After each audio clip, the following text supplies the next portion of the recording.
Jaya Radha, it's fine. Jaya Radha Madhava Punjabi Hari.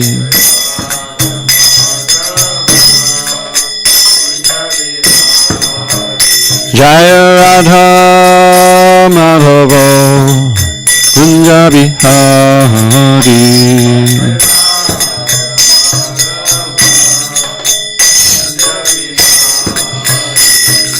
Gopijana Vallabha Girivaradhari.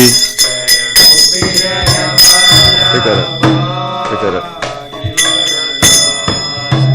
Jaya Gopijana Vallabha Girivaradhari.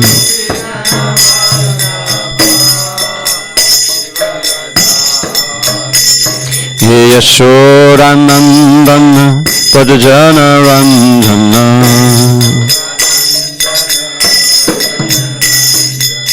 Yashodanandana Pradajana Ranjana.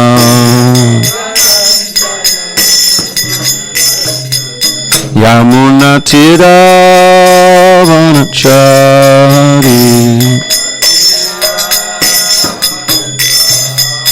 Yamuna Tira Vanachari.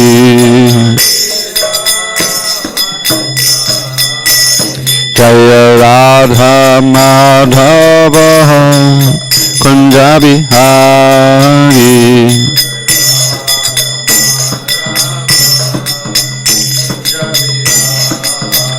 Jaya Radha Madhava Punjabi Hari.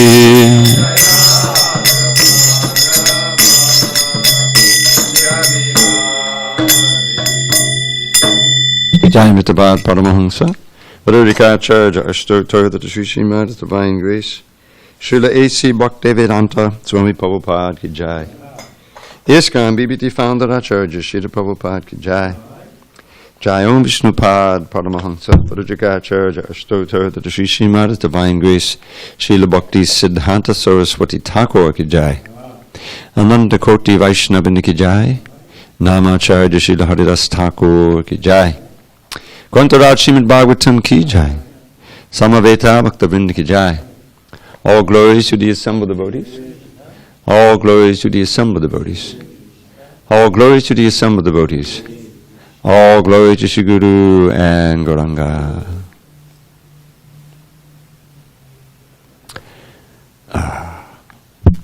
Narayanam Namaskritya Narang Chaiva Narottamam Devim Saraswatim Vyasam Tato Jayamudiriet. Before reciting the Srimad Bhagavatam, which is a very means of conquest, we should offer our respectful obeisances unto Lord Narayan, the Supreme Personality of Godhead, unto Narayan Rishi, the supremest human being, unto Mother Saraswati, the goddess of learning, unto Srila Vyasadeva, the author, and unto Srila Prabhupada, the translator, commentator, and our spiritual master. Nashta Prayesha Bhadreshu Nityam Bhagavata Sevaya Bhagavatyuttama Shloke Bhakti Bhavati Naishtiki. By regular attendance in classes on Srimad Bhagavatam and by rendering devotional service to the pure devotee, all that is inauspicious within the heart is destroyed almost to nil, and loving devotion to the Supreme Lord, who is glorified in transcendental songs, is established as an irrevocable fact.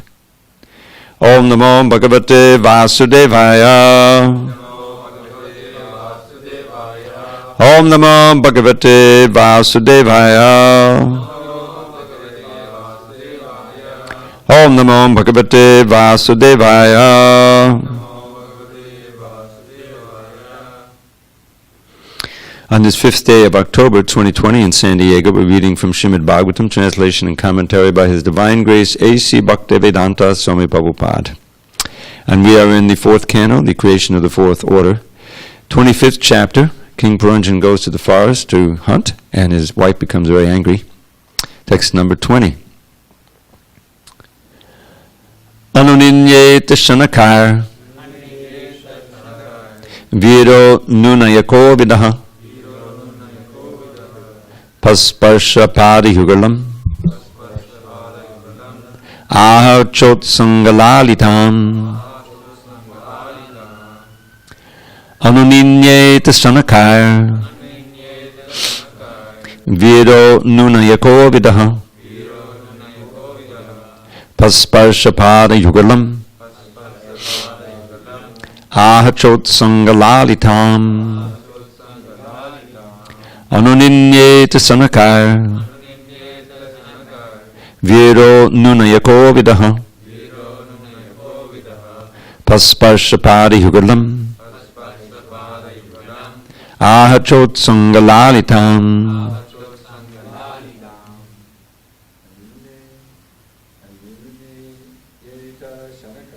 Anuninye sanakar. Viro nunayako vidaha. Pasparsha parihugalam. Ahachot sangalalitam. Anuninye sanakar. Viro nunayako vidaha. Pasparsha parihugalam. Ahachot sangalalitam. Anuninye sanakar. Viro nunayako vidaha. Pasparsha parihugalam. Ahachot sangalalitam. Anuninye sanakar. Viro nunayako vidaha. Pasparsha parihugalam. Ahachot sangalalitam. Anuninye sanakar. Viro nunayako vidaha. Pasparsha parihugalam. Ahachot sangalalitam. Anuninye began to flatter. Ata, thus. Shanakai, gradually. Viraha, the hero. Anunayako vidaha, one who was very expert in flattery. Pasparsha, touched. Padiyugalam, both the feet. Aha, he said. Cha, also. Utsanga, on his lap. Lalitam, thus being embraced. Translation. Because the king was very expert in flattery, he began to pacify his queen very slowly. First he touched her 2 feet, then embraced her nicely, seating her on his lap, and began to speak as follows. Purport. One has to awaken his Krishna consciousness by first regretting his past deeds. Just as King Puranjan began to flatter his queen, one should by deliberate consideration raise himself to the platform of Krishna consciousness. To attain such an end, one must touch the lotus feet of the spiritual master. Krishna consciousness cannot be achieved by self-endeavor. One must therefore approach a self-realized, Krishna-conscious person and touch his lotus feet. Prahlad Maharaj therefore said, Naisham matistavarudukramangrings spishajjanata pagamo yadartaha mahesam paradajobhishekam nishkinchananang navranita yavat. Bhagavatam 7, 532. One cannot come to the precincts of Krishna consciousness unless he touches the dust of the lotus feet of a person who has become a Mahatma, a great devotee. This is the beginning of the surrendering process. Lord Krishna wants everyone to surrender unto him, and this surrendering process begins when one touches the lotus feet of a bona fide spiritual master. By sincerely rendering service to a bona fide spiritual master, one begins his spiritual life in Krishna consciousness. Touching the lotus feet of a spiritual master means giving up one's false prestige and unnecessarily puffed up position in the material world. Those who remain in the darkness of material existence due to their falsely prestigious positions, so-called scientists and philosophers, are actually atheists. They do not know the ultimate cause of everything. Although bewildered, they are not ready to surrender themselves to the lotus feet of a person who knows things in their proper perspective. In other words, one cannot arouse Krishna consciousness simply by his own mental speculation. One must surrender to a bona fide spiritual master. Only this process will help one. Om Jnana Timirandasya Jnanandjana Shalakya Chakshu Unmidatam Mena Tasmai Shri Gurave Namaha. I was born in the darkness of ignorance, but my spiritual master Sheila Prabhupada opened my eyes with the torchlight of knowledge. I offer my humble obeisance unto him and all members of Sri Parampara. So there's kind of two things going on here. There's the text of the Bhagavatam in which the king, Puranjan, is now approaching his wife again. Right? He offended her by going off to hunt without getting her permission, and neglected her. And he got into a very low state of consciousness, cruelly killing many animals unnecessarily, and until he finally became exhausted. He comes back and takes a shower, has nice prasad, food anyway, and then he's looking to enjoy with his wife. He can't find her, So he's found her. He said, "Where is she? Where is she?" Oh, she's lying on the ground. What's going on? So he sees that now he's regretting his offense, and he wants to pacify her and flatter her and bring her back to her original position. So this is what's being described here in the text. And Prabhupada is giving us a very nice kind of an analogy within the allegory, because as we see, Puranjan doesn't start chanting Hare Krishna. He gets into a material relationship with his wife again, with his material intelligence. But Prabhupada is giving us this insight that in order to begin Krishna consciousness, one has to really regret one's material position, all the nonsense we've done all over the years, and have some kind of understanding of that, and then approach a realized soul and is touching the feet. Now, touching the feet means surrender. And the verse that Prabhupada quotes here, this is the third in a series of Prahlad Maharaj, a famous series, where he's, as always, fearlessly preaching to his father, and he's saying, Matyena Krishna Padadaksvatova, that basically saying, don't worry, father, you can't become Krishna conscious. Because Matyena Krishna Padadak, you can't place your mind on Krishna when you have these qualifications or disqualifications. Mito, whether you try it on your own, you meet somebody, you do it in a group, it won't take. Why? Adanta gobhir vishatamta misram. Because Matyena Krishna Padadak mito griha vratanam, you've more or less taken a vow. You're completely committed to trying to enjoy materialistic life, materialistic family life, whatever. And therefore his senses are out of control. Adanta Gobir, and you're entering more and more into darkness. And you're chewing and chewing and chewing the chew that you've already done, and you're completely enwrapped in material consciousness. So you're like running full speed ahead in the wrong direction. And you can't just immediately take to the transcendental path. You won't be able to think of Krishna. You won't be able to meditate on Krishna. He doesn't allow it when you have that kind of mentality. And then he gives this seminal verse that Prabhupada would quote all the time. Nate, those who are in this situation, Nate vidu svartakatimi Vishnu. They have no idea that their real goal in life is Vishnu. Durashyaye bahiratamana. Their mind is always absorbed in all these external, temporary desires that are never fulfilled. Durashaya means hoping against hope, I would say. Just like you can see in the society. People have hopes, personal hopes, they have social hopes, they hope for their children to do this, And And basically they're hoping to become to a place of happiness and peace and security. Never happened in the material world. And if you think that you have it for some time, it's just an illusion and ready to be dashed by material energy.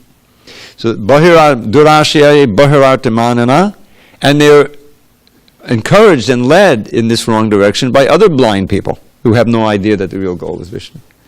Who are those blind people as soon as you take birth? Your parents, if they're just in illusion, they'll just pass that on to you. And so andayatanda rupaniyamana tebishatantamurudam nibbadna. And so blindly the blind, and this succession of blindness or ignorance is passed on, and everybody stays tightly bound up by the modes of nature, by the material energy. So then the solution is, as Prabhupada quotes this verse, Naisham and Tavaruruk.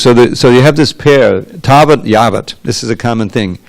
Until you do this, you won't get this. Yavatat.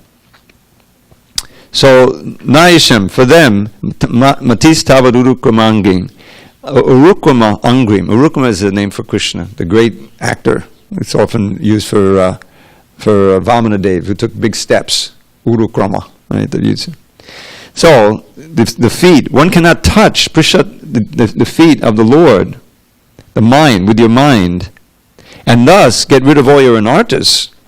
That's the point. If you're actually able to contact the Lord and begin devotional service, your unwanted things that have been, making you suffer since time immemorial in your heart are wiped away. And this is a great goal. This is a great value, yadarta. You can't achieve the arta of anarta. You see that? Of getting the anartas by touching the Lord. Until, yavat, mahi sampadadajobhishekim. More than touching the feet, bathe yourself in the lotus foot dust. In other words, you know as well as I do that it's often a kind of a superficial point of just politeness to just touch the feet of a great soul. But you're really not bathing your foot dust. You're not really surrendering. It becomes devoid of real meaning. There's effect, of course, provided the person is really a great soul. But it can become corrupted like everything else. So this means you're bathing in it. In other words, you're taking it very seriously, and you're hoping for deliverance from all the sins that you committed. And so this brings up what we mentioned, I think, yesterday. This idea of Dainya Bodhika, of a presenting oneself very humbly before a spiritual master, a great soul, or the Lord Himself, and giving an account of one's fallen nature. In the West, they have this also. Prabhupada often talks about austerities and penances, right? Austerities and penances. Well, Hiranyakashipu, he performed austerity, but he didn't perform any penances. Penances means you repent. You're sorry for what you've done. You take an accounting of it. And the vocalizing it, the confession, which we have in the Western religion too, is an important stage or step in getting the mercy of the person who you're praying to, whether it's the spiritual master. That's the first thing. A person who can hear them. A very important first step in getting clear of those anartas and the effects of all those sins, to begin the process of devotional service. And we can see, it just comes to mind, the Sanatana Goswami approaching Lord Chaitanya, in the 20th chapter, Madhya Lila goes on, but that's the surrender point. So he was such an exalted soul. Actually, I heard, I don't know if you probably know this history better than me, because I always wondered, well, how did these great devotees, come under the influence of the Muslim king? And I understood it wasn't something voluntary. They were coerced. It was that, well, if you don't come and help me, because he saw their qualities, how they could help him rule, then the king said, I'm going to persecute the Brahmins and the Vaishnavas, So they were forced to do that. But they felt that even though that was the case, their activities, they felt they had become fallen, So that's the first stage. It says, I don't know anything, my association is all fallen. This is Sanatana Goswami, surrendering unto Lord Chaitanya, taking the straw in the teeth, the whole thing, And he meant it. He said, I'm so fallen, I don't even know what questions to ask, but I know one basic question. Who am I? Why am I suffering? How can I get out of it? It's the basic question. So, and you find that throughout, that's really an essential step in entering into the house of bhakti, as we heard this morning, is one of them. So, why is that? Because we are so accustomed. In reading the 16th chapter of the Bhagavad Gita, I was always struck by the repetition again and again of this word dambha. Dambo, darpo, abhimanascha. When he begins describing the demonic qualities, this is the first ones. Dambo, darpo, abhimanas. Now you notice the word abhimana? What do we, amanida, amanadena, right? Just the opposite is how you can really chant Hare Krishna nicely and facetiously. Begins with Trinadapi Sunichena, Todadapi Sehshnana, Amanina, Amanadena. These are the qualifications, right? So, that's just the opposite of Dumbo. Dumbo, Darpo. So it's like false pride. You're proud of something you don't deserve to be proud of, and you flaunt it. That's Dumbo. False estimation of one's own wealth. And Dumbo Darpo is vanity.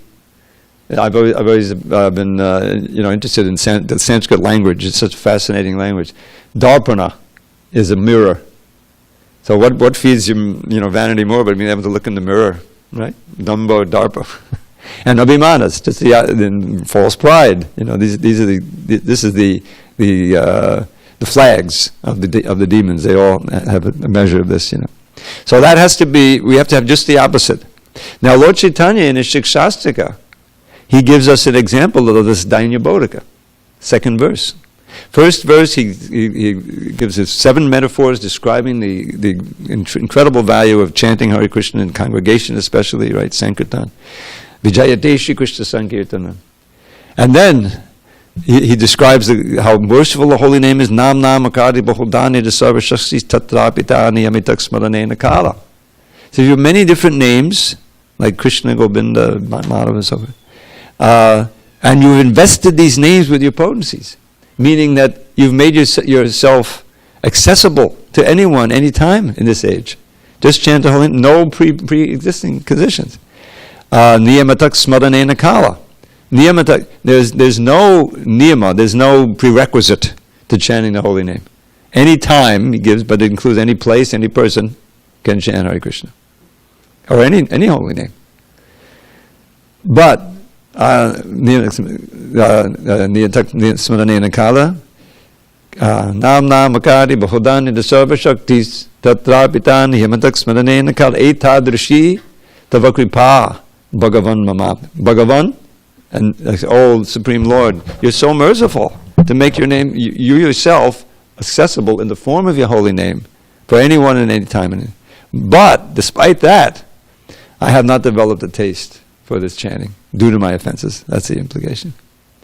So that's a quintessential verse for us, because it's the holy name that we're going to be delivered by. That's our most important sadhana. We know that, and that opens up everything else.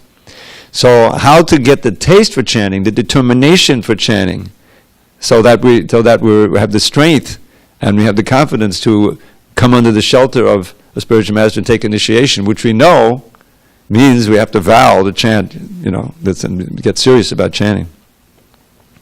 So that's, the third verse, of course, the essential verse. We should put it around our necks.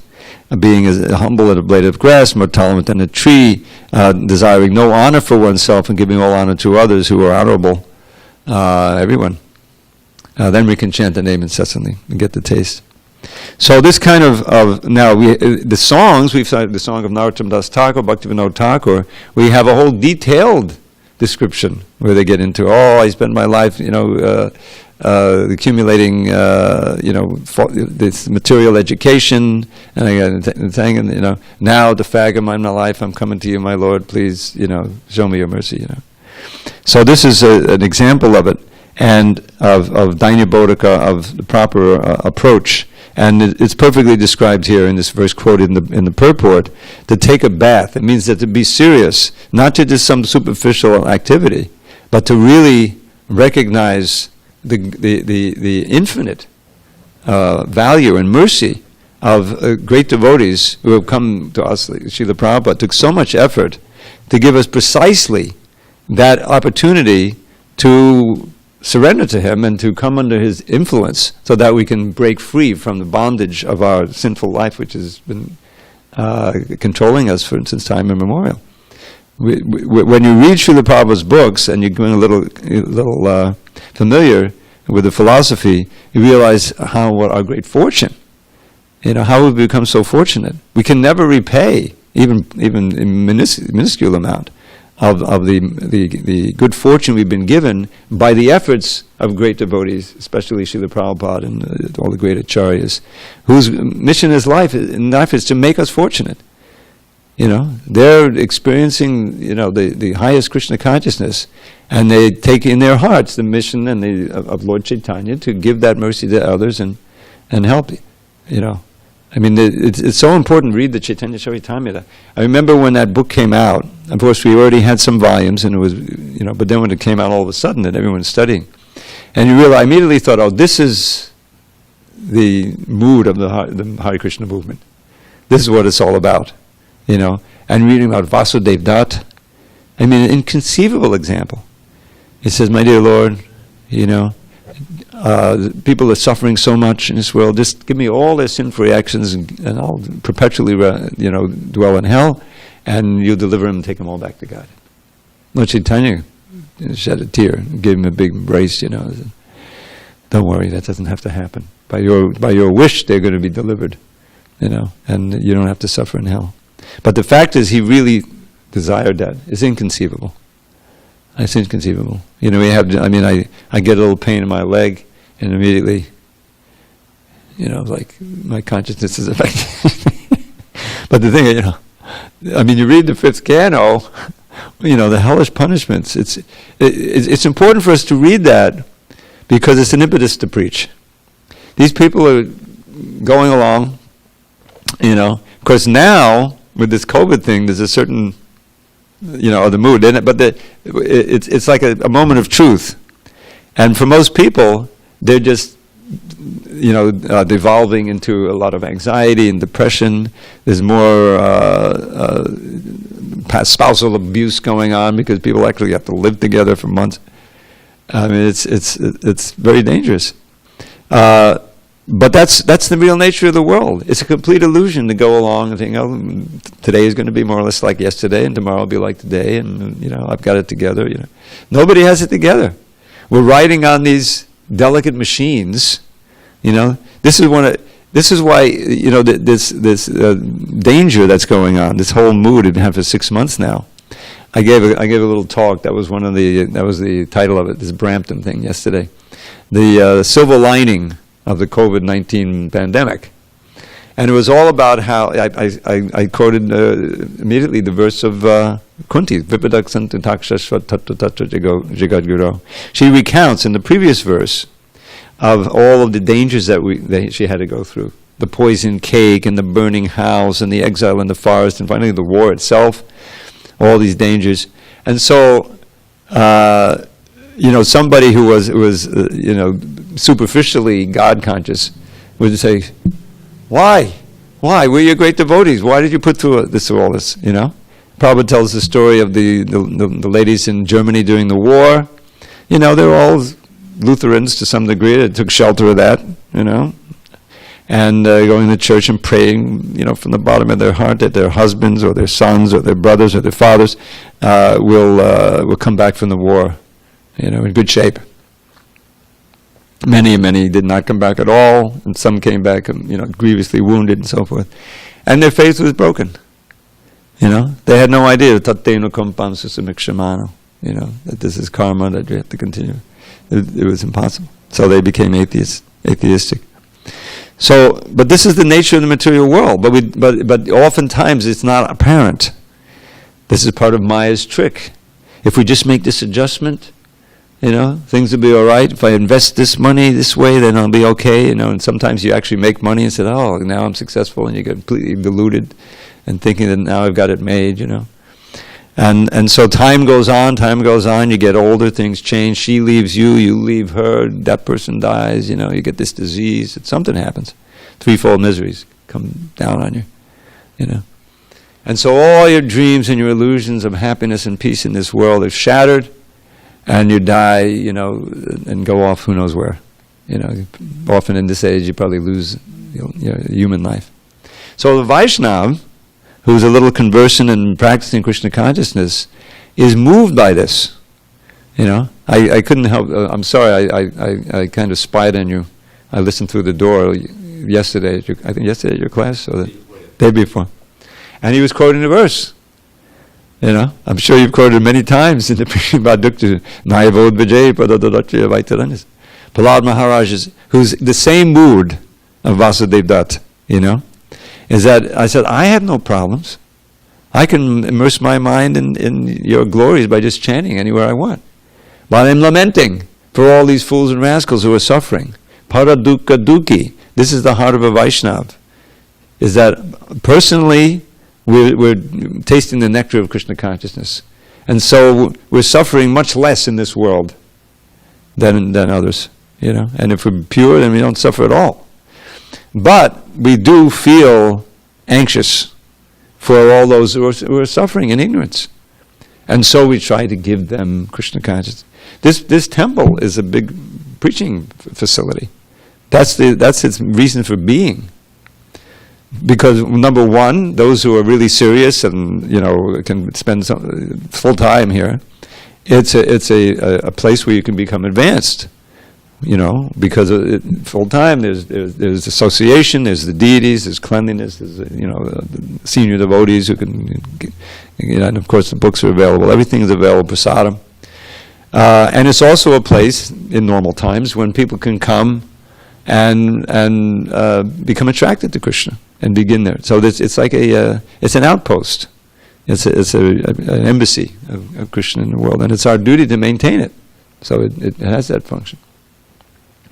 But in our own hearts, we have a responsibility. As soon as we understand the importance of Krishna consciousness, to take advantage of the presence of souls, of great souls. Srila Prabhupada is still present in this movement tremendously. Everything we do is according to his instruction, his books, everything he's set up. There's no doubt about it. So to take advantage of his influence through his representatives now, but directly through his books, and of course directly contact Krishna through the holy name, and many other ways. So that we ourselves become fixed in devotion. You know, there's that stage, those wonderful verses by Rupa Goswami, where he describes the ladder from faith to love, from Shraddha to Prema. Are you familiar with that, Alex, yet? Ado Shraddha Tadaksado Sangha. Very important. It's quoted in one purport in the Gita. I'll show it to you. So we can trace it out. Every one of us is somewhere on this ladder, you know. So it begins with some faith. And Prabhupada says this faith is not pure faith, but it's more or less like interest and respect, enough to bring you into the association. Now in the modern age, that may, you may be in the middle of nowhere, but if you got a Wi-Fi, depending on what buttons you press, your whole destiny is being determined. And so, I heard about these. My friend's cousin became a devotee of these guys, Hare Krishna. Let me check it out, and so you look up Hare Krishna, and you get 100 different hits, And so you check out one site, and there's, the deities, so forth. You may be able to get a book or a pamphlet. In other words, your interest can be stoked even in that way. But at some point, it's important to really personally visit, and get some sangha. So that interest, that original faith, leads to sadhu sangha, association. Now, in the association of devotees, then you get a chance to really hear, develop a relationship, do service, but basically hear. And by that hearing, your faith increases and deepens, your confidence in the process, to the point where, I'll try it. You have any beads? Oh yeah, we got some beads here. Check it. Yeah, you chant like this. So you chant Hare Krishna. Of course, you've already experienced the kirtan to some degree. So you're doing bhajana kriya. Now that bhajana kriya should mature into the desire to be initiated and really get serious. Okay, because that means taking vows and becoming committed and coming under the shelter of a genuine spiritual master. That's what Prabhupada is mentioning here. And taking the foot dust. I mean, what does surrender means? Is that you admit, as Arjuna did, as even Sanatana Goswami said, I don't know. I don't know what's best for me. I don't know, and if I do know what's best, I don't know how to achieve it. So there's two main things you need to find out: sadhya and sadhana. What is the goal of life, and how can I achieve it? Why am I suffering? How can I get rid of the suffering?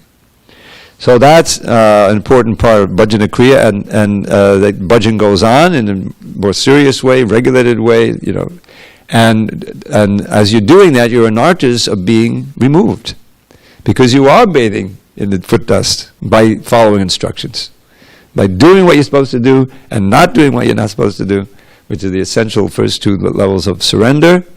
And then anartha nivritti, at a certain point, not 100%, nashta prayeshu abhadreshu. This is the verse about nishta, we chant every morning before class.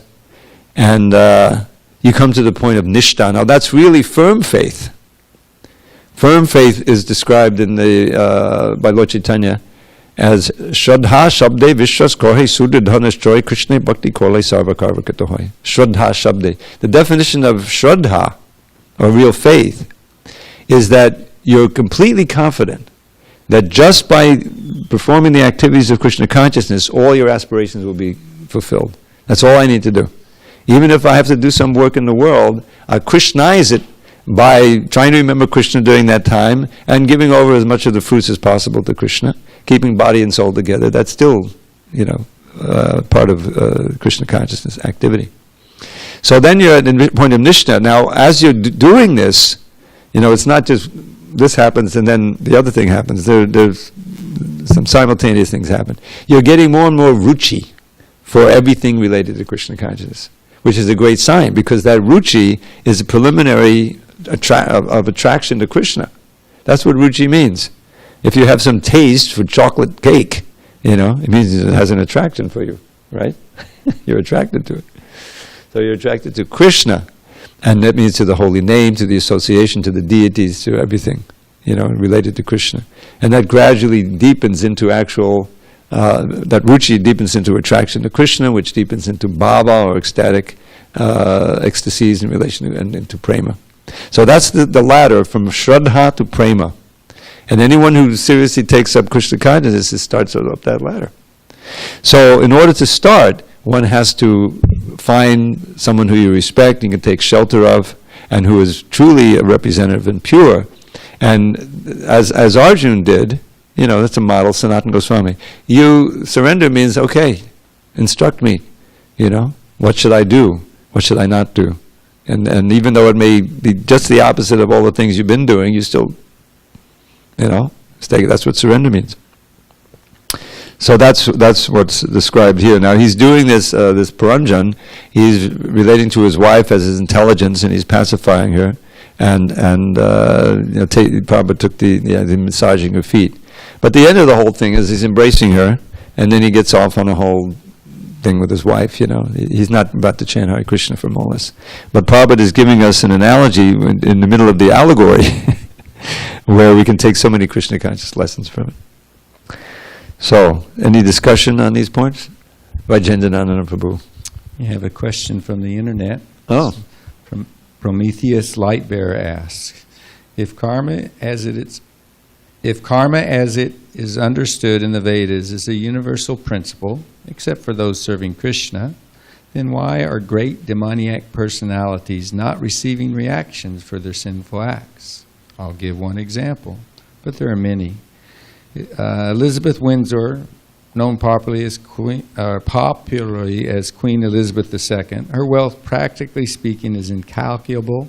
Paradoxically, her sinful acts against humanity are so great, including the killing of many devotees, destruction of temples, robbery of jewels from Krishna deities, yet she's lived a divine life of luxury for decades and continues to do so.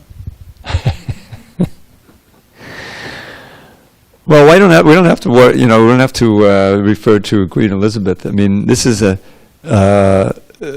common question, a fallacy, and one can say, well, just have patience. You know, these reactions are coming. We may not see them, but you can refer to the Shastra. We have so many examples: Kamsa and Hiranyakashipu, Ravana, who until they got their comeuppance, were living fabulous lives of opulence and power, and they had so many servants they were dominating. You know, but then whether it's Krishna directly with Kamsa or Ram with Ravana or Nrsimhadev with Hiranyakashipu, the Lord ended their predations on earth. Now there's special cases. Hiranyakashipu was ultimately Jaya, Vijaya went back. But the point is that the law of karma. We once put out a book, on the basis of Prabhupada's teachings, of course. The law of nature and infallible justice. So we may not understand. We won't be able to understand the subtle workings of karma and good and bad and how they're working. But we have faith that it's an infallible justice, and we also understand that we also have a karmic record that's been transformed completely. We've been delivered not just from the bad karma, but from our so-called good karma. So we don't have to live as millionaires, which means super sinful activity, have much more opportunity to form sin, and then we suffer later. But rather, just by chanting Hare Krishna, even one time, you will get rid of so much latent karma. What to speak of chanting seriously, So the laws of nature are often very difficult to fathom. Just like the scientists have been trying to figure out, just what's going on in the human body. This medicine is kind of science, but there's still so many mysteries, and many of the things they thought were true, they had to change, right? What to speak of how this whole world is working, and they have no clue of the subtle science of karma and how that works. It's beyond their ken because they can't see it, they can't see the influence, This is invisible. So we shouldn't think that this somehow is a proof that karma doesn't work and it's not infallible.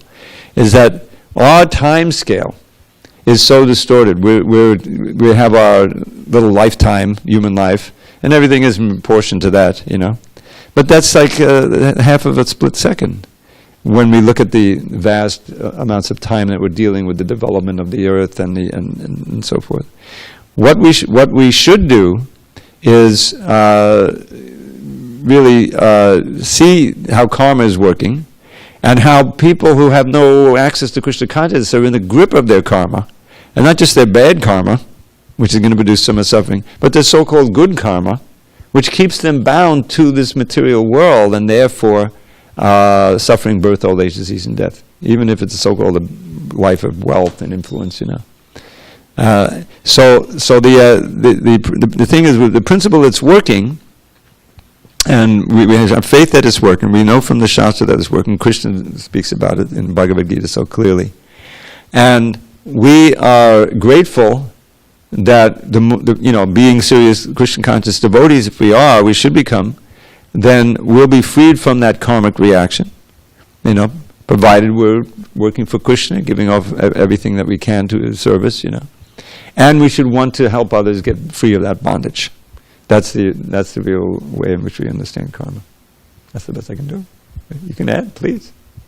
Just a little elaboration on the first half of her karma. She or any of the other multi-billionaires that are on the planet don't have those resources for nothing.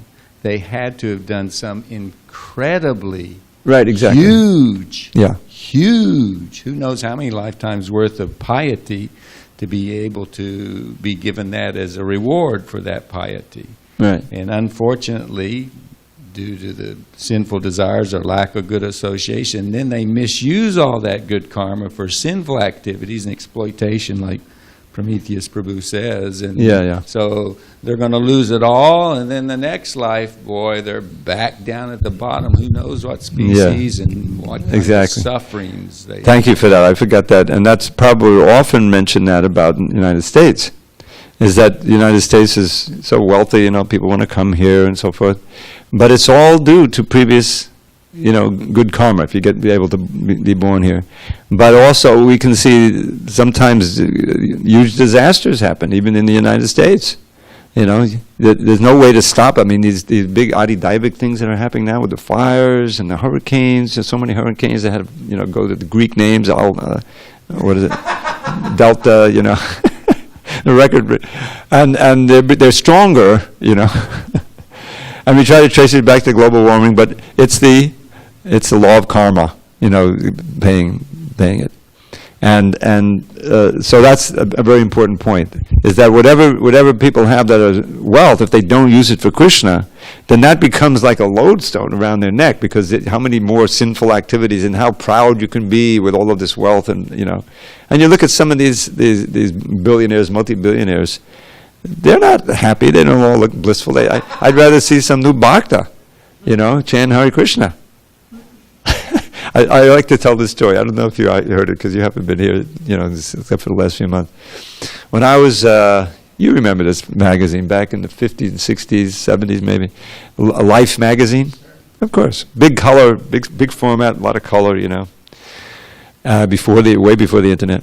So I remember this. I don't remember much about that magazine, but I remember once I was a kid, 12, 13, and they had a special on the New York Mafia.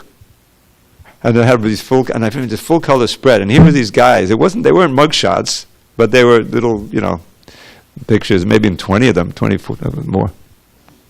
And I looked at these guys, and I remember, not one of them looked happy. All the murders and all the fear, that they're giving, I mean, I don't want to be like that, And all for one thing, for money, just to make money. But